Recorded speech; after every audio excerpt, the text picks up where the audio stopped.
नमस्कार दोस्तों, आज आपके साथ में बातचीत करने के लिए आया हूं बीजेपी के एक मनबड़ विधायक के बारे में।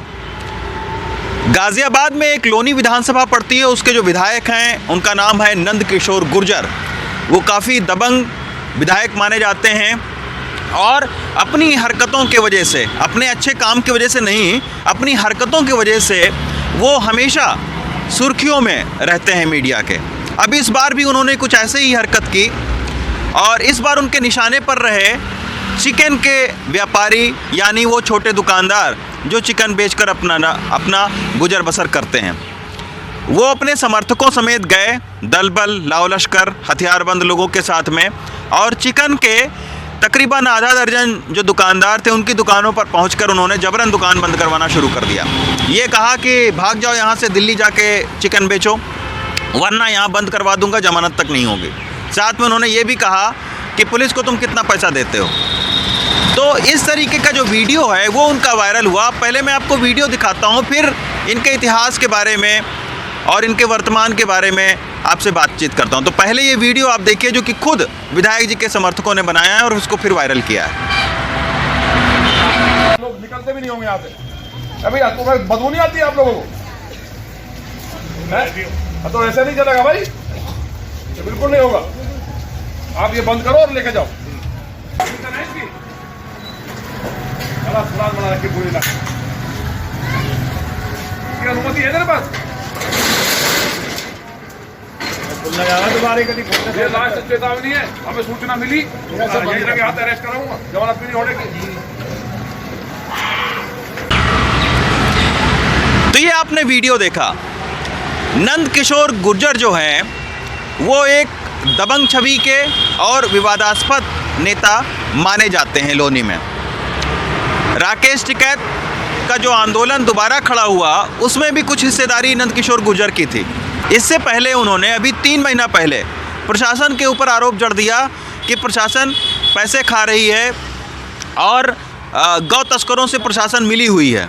इसका एक बाकायदा चिट्ठी उन्होंने आला कमान को, उत्तर प्रदेश सरकार को और ख़ुद प्रशासन को भेजा, ये लिख के कि गौ तस्करों से आप लोग मिले हुए हैं और आप इसमें पैसा खा रहे हैं। तो एक लगातार एक क्रमबद्ध तरीके से उनके विवादों की एक श्रृंखला है। अगर मैं वो श्रृंखला पढ़ने लग जाऊंगा तो 1 घंटा 1.5 घंटा उसी में बीत जाएगा। लेकिन ये क्यों अभी नंद किशोर गुर्जर को ये ज़रूरत पड़ी इस वीडियो को बनाने की?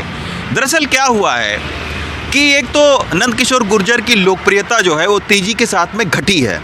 लोनी अगर आप विधानसभा में चले जाएंगे, विधायक जी का दावा है कि करोड़ों रुपए के काम उन्होंने विकास के करवाए हैं, लेकिन अगर आप लोनी विधानसभा चले जाएंगे तो आपको ज़्यादातर जगहों पर टूटी सड़कें, धूल में लिपटा हुआ एक कस्बा और आपराधिक घटनाएं जो है वहाँ पर तेज़ी के साथ में बढ़ी हैं। बेसिक अगर मैं इंफ्रास्ट्रक्चर की आपको बात करूं तो कुछ भी नहीं है वहाँ पर। इवन आपको बजबजाते नाले, सीवर का पानी ऐसा आपको मिलेगा, मतलब कोई प्लानिंग नहीं है। तो अगर विकास के काम पर विधायक जी वोट मांगने निकलेंगे तो निश्चित तौर पर उनको विरोध का सामना करना पड़ेगा। तब अब क्या रणनीति अपनाई विधायक जी ने? उन्होंने ये कहा कि चिकन के दुकानदारों के पास पहुँच गए और धमकाते हुए दिख रहे हैं। बाकायदा दुकान बंद करा के चिकन के दुकानदार बेचारे भाग खड़े हुए। इसके ज़रिए वो अपने हिंदू वोटर को, जो लोनी के हैं, उनको ये मैसेज देना चाहते हैं कि देखो, मैं ही एक ऐसा विधायक हूँ जो यहाँ पर मुसलमानों से पंगा ले सकता हूँ, उनका सामना कर सकता हूँ और आपको जो है वो कथित तौर पर इनसे बचा सकता हूँ। ये एक तरीके का उनको संदेश देने की कोशिश है उन हिंदू वोटरों को जो एक इस भ्रम में है कि पता नहीं यहाँ पर क्या हो जाएगा। तो ऐसे वोटरों को वो ये संदेश देने की कोशिश कर रहे हैं और इसके ज़रिए इस वीडियो को बनाकर वो हिंदू वोटों के ध्रुवीकरण करने की कोशिश कर रहे हैं। तो इसके पीछे एक मकसद ये है। दूसरा मकसद ये है कि पिछले कुछ सालों में जिन चिकन के दुकानदारों की उन्होंने दुकान बंद करवाई थी वो फिर से खुल गए। अब इसके पीछे क्या कारण है? तमाम सारी बातें हो रही हैं कि विधायक जी के पास हो गए और उन्होंने मिल मिला के फिर से अपनी दुकान शुरू कर दी। तो अगर विधायक जी की अच्छी इच्छा है और लाइसेंस उनका आप रद्द करवाओ, या नहीं अगर उनके पास में लाइसेंस है तो लोनी नगर पालिका, जो कि खुद बीजेपी की वहाँ से चेयरमैन हैं रंजीता धामा, आप उनसे जाकर बोलो कि भाई इनका लाइसेंस नहीं है, इनको आप बंद कराओ। ये अथॉरिटी आखिर किसने दी कि खुद विधायक जी अपने गनर और अपने राइफलधारी अंगरक्षकों समेत निकल जाएं और किसी की भी दुकानों बंद करवाने लगें? अगर एक सिस्टम बना हुआ है, अगर नहीं लाइसेंस दिया जा रहा है या अगर लाइसेंस उन्होंने नहीं लिया हुआ है तो बाकायदा एक सिस्टम है, और अगर वो सिस्टम भी आपके उस चीज़ को फॉलो नहीं कर रहा है, सरकार आपकी है उत्तर प्रदेश में, तो आखिर इसका जिम्मेदार कौन है? तो ये एक बड़ी बात है। और इस तरीके की जो हरकत किया है विधायक जी ने, वो कहीं ना कहीं एक तबके में डर पैदा करने के लिए, और एक ऐसा तबका है जिसको ये संदेश देने की कोशिश है कि देखो मैं एक ऐसा ताकतवर और दबंग लीडर हूँ जो इस तरीके का काम कर सकता है। अब मैं आपको दिखाता हूँ कि सियासी तौर पर किस तरीके से नंदकिशोर गुर्जर जो है इस वक्त कमज़ोर हुए हैं, और इसी के चलते इस तरीके के वीडियो उनको बनाने की ज़रूरत पड़ी।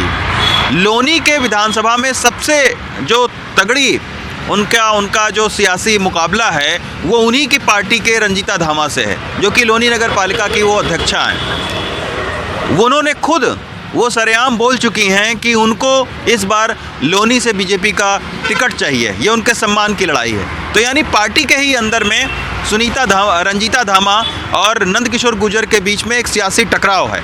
अब मैं आपको सुनाता हूँ रंजीता धामा, माफ़ करिएगा, रंजीता धामा की एक वीडियो आपको सुनाता हूँ, और उस वीडियो को देखकर आपको पता लगेगा कि किस तरीके से सियासी घमासान आपस में ही मचा हुआ है।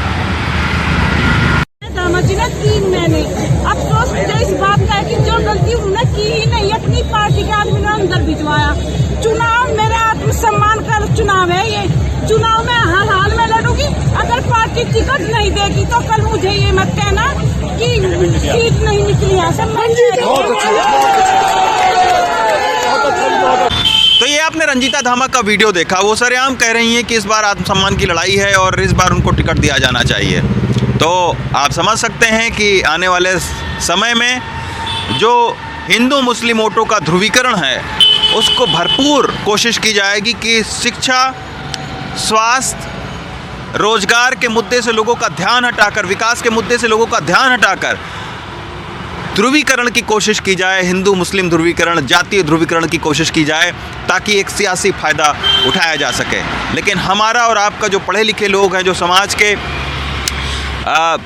जागरूक तबका है, उसकी एक कोशिश होनी चाहिए कि शिक्षा, स्वास्थ्य, रोजगार और विकास के मुद्दे पर चुनाव हो, ताकि हमारा लोकतंत्र मजबूत हो और इस लोकतंत्र का फ़ायदा हमें और आपको एक अच्छे जीवन के रूप में मिल पाए। धन्यवाद। Ravi Ranjan Shukla, NDTV India.